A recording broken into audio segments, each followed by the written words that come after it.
My name is Isaac Nieto. I am a senior from the 2014 class at Betty H. Fairfax. So basically what I'm here to do is show you that this is basically the gate you will come in through the first day of your freshman year and every other year then henceforth.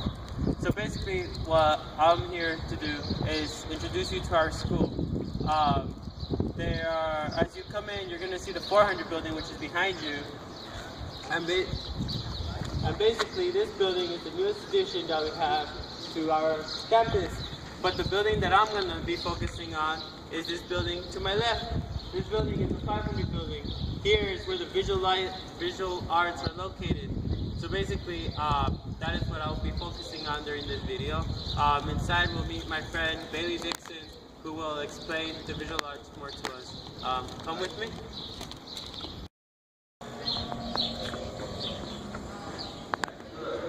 Bailey Dixon, a senior of the Betty H. Fairfax 2014 year. And I'm here downstairs of the 500 building, and I'll be telling you a little bit about the different art classes they have. Here to my left is Miss Eli's ceramics class. Well, let's go take a look.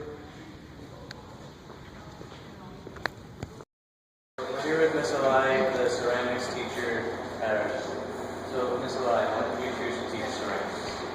Well, actually, I don't consider myself a ceramics teacher. I consider myself someone who hones the creative process.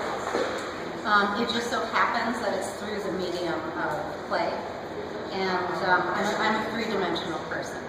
And so I like building things, and so I very much enjoy teaching ceramics. But for the most part, and these two are two of my students, or prior students, and they could even tell you that hopefully they learned more than just play with clay. That they've also learned about the process, and they've learned how to problem solve, and their critical thinking skills have all been like. So, do you agree? Yeah, it's been a great experience. Very obedient. And what have been, I guess, unique experiences you've had in this course, I would say? Something that stands out to you? Well, I think for the most part, it's just seeing your mind's work, you know, from the very beginning when you get an idea, or I give you your idea, to the final.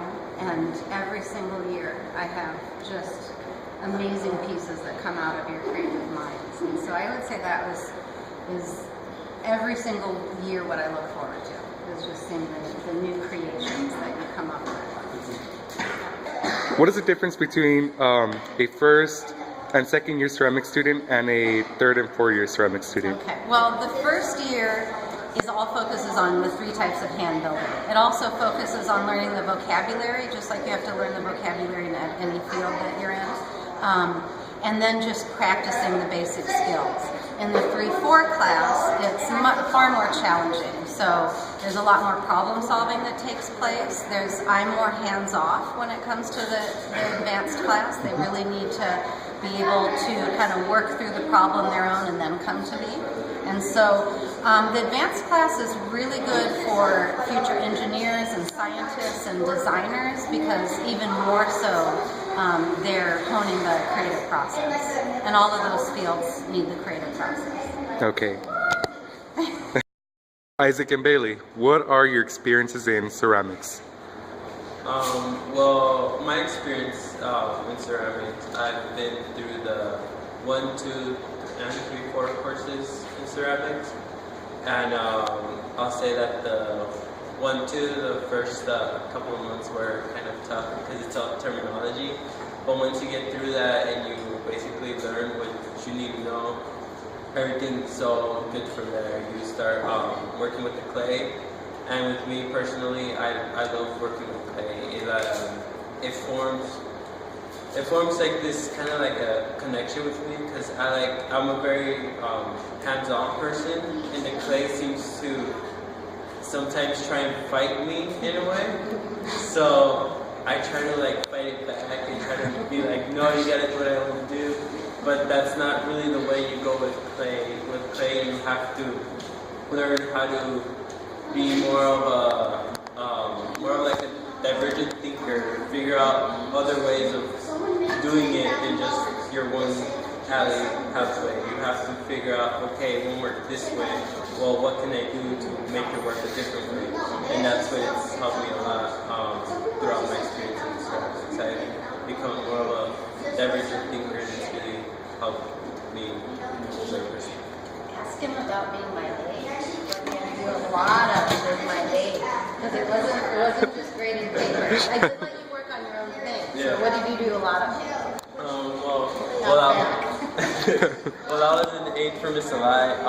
Aside from doing paperwork and grading, I also did a lot of like behind the scenes ceramics. I worked a lot with reclaiming clay, which is basically the leftover scraps. I helped with the process of re-liquefying them and having them mix it to the right consistency and then have them dry out so that they can be reused as new clay. And also, I've also learned how to clean out different ceramics equipment, like the kiln, for example, which is an essential part for ceramics.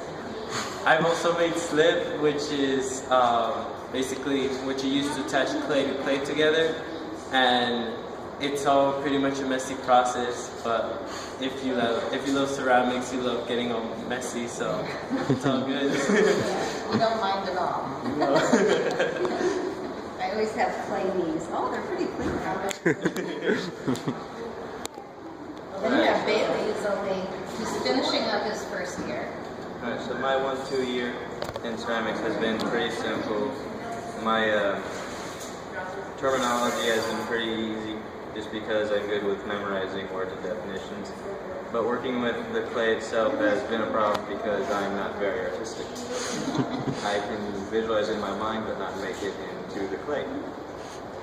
So it's been a challenge, but a fun one nonetheless. Let's put it down. Okay, thank you. You're welcome.